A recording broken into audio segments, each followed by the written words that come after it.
Good afternoon, YouTube. Today we are talking about backpacking hacks, specifically 10 of them. So the 10 tips today are specifically about lightening your load. So one really big thing that has been kind of heavy on my pack the last few months, and it's mostly because it's winter, so I really need a good light source at night, just because of how long it's nighttime. I've been bringing a huge camping lantern that's on it's got its own tripod, and it's great.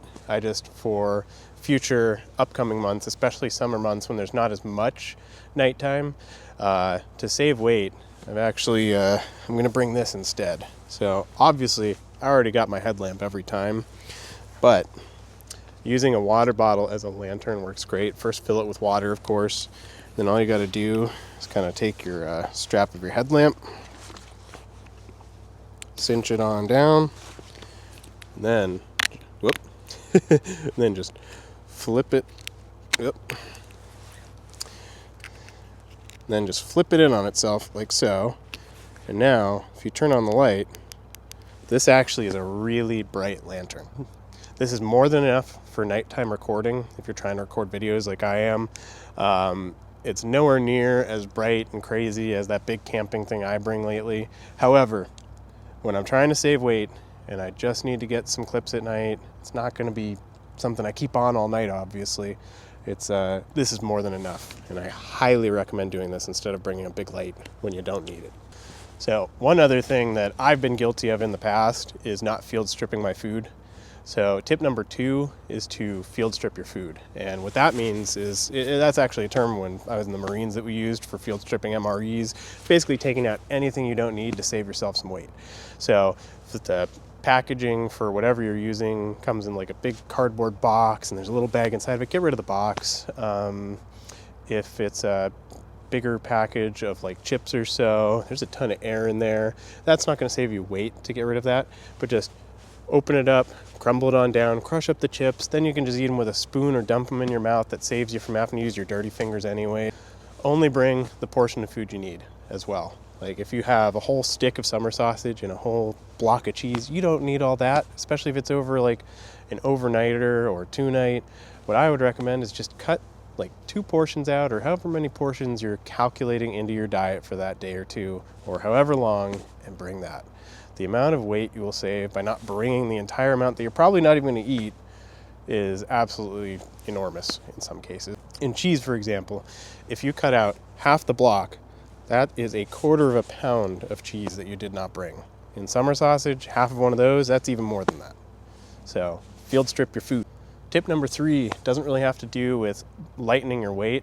However, it does have to do with not bringing too much. So instead of bringing too many socks, dry the wet ones.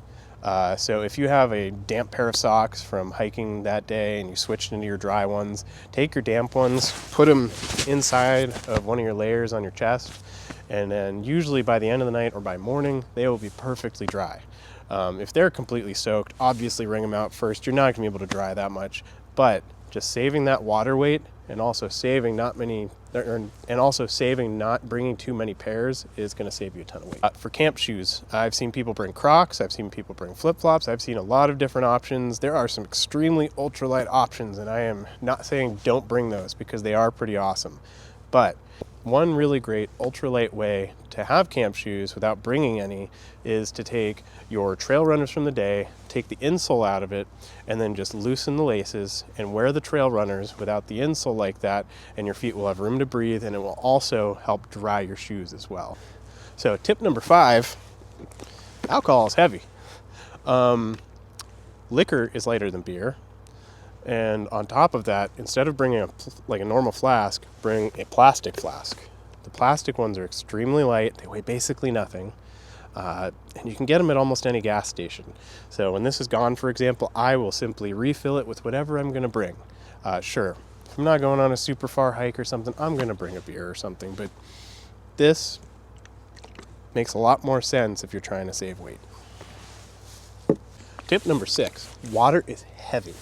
Just 1 liter is 2.2 pounds. So if you have 4 liters of water, which I've seen people do, even though there's water coming up really soon, that is almost 10 pounds of weight. You're talking about 8.8 pounds That's almost a whole pack. I tend to only bring 1 liter for every 5 to 10 miles. And the best practice is that every time you get to a water source, whether you're thirsty or not, you camel up. You drink as much as you can of one of these, get a refill, and go on your way. Do not carry too much water. It will be very heavy. All right, tip number 7. Do not bring too many clothes. Don't bring a whole set of extra clothes in the summer. Just bring a pair of socks and boxers. That's all you need then. In the summer, only bring a pair of socks and boxers as your extra clothes. There is no need for more than that. Whatever you're wearing that day, if you go to sleep at night, it's probably hot enough that it even if it's wet, you're going to dry it off. And if not, you'll dry it throughout the day. In the wintertime, even then, don't bring too many extra layers. Bring 1 set of inner layers for top and bottom. Bring a set of socks or down booties for specifically overnight that you know are going to stay dry. And then for hiking the next day or however many days, bring 1 extra pair of hiking socks. Alternate your hiking socks each day if you're doing multi-day. That way you can dry them as you go and use the method I said before to dry them overnight. Tip number 8. Instead of bringing a big heavy winter jacket, depending on how cold it is, of course, bring a layering system. And even if it is really cold, bring a layering system. Instead of a big thick jacket, you can use an inner layer, a fleece, puffy, and then a rain jacket on top of that as the shell. That will give you just as much warmth as nearly any thick winter jacket that I own. I have one that I do bring when it gets down pretty cold, down below 0 and whatnot, or around 0. However, this and that combined is more than enough to go below freezing and likely all the way down past below 15. So I usually only bring that other jacket when it's extremely cold. Tip number 9, ultralight does not have to be expensive. A lot of my gear is budget gear, like this pack, for example, or even this coat. Sure, this is not the lightest coat I could find. However, this rain jacket mixed with this stuff is a lot lighter than my winter jacket. And I found this at Goodwill for $14. This jacket is normally $150 to $200 new, and there's nothing wrong with it. All of my sleeping gear, etc., I have always worked with budget gear. Probably get some more expensive gear in the future, but honestly, I don't see that happening anytime soon. I was looking into a Zen Bivy for a little while, and instead of that, I just got a no-name quilt recently. It was about $130-some quilt, and it was the same quality as something in my opinion, I would have got from pretty much any other brand. But you can save a ton of money on sites like Amazon, AliExpress, and many others if you do your research. It is a little more risky this way, and I would highly recommend not just going with no-names. However, if you feel like taking a risk, sometimes those no-name brands, there is reviews from out of this country that you can find and see the quality. That's what I did with something recently that I bought, a quilt, and it seems like it's pretty dang nice for the price. So yeah, do your research. Look around Amazon, AliExpress, thrift stores, flea markets. There is so many good options, and Marketplace. My first pack, the one that I used for my heavier loads that I actually brought on my first winter trip this year, that I got off Marketplace for, I want to say, $30, and it was a $200 or $300 pack. Marketplace is an incredible place to find lightly used gear.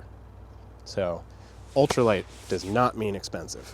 And finally, tip number 10, and this one not everyone's going to like, and that's okay. I don't like it either. One of the cheapest and most effective ways to lighten your load on trail is to lose your own weight. I've dropped nearly 12 pounds this year since just about a month ago or so, and that's essentially over the weight of an ultralight pack.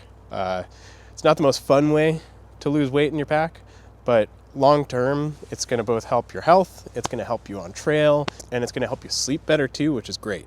Because when you're heavy and you're sleeping on one of these inflatable sleeping pads, you're more likely to bottom out. So losing your own weight can help you in many ways. But those are the tips for today. What are your tips? Please tell me. Thank you, YouTube. Please like and subscribe and let me know what are your tips. Thank you.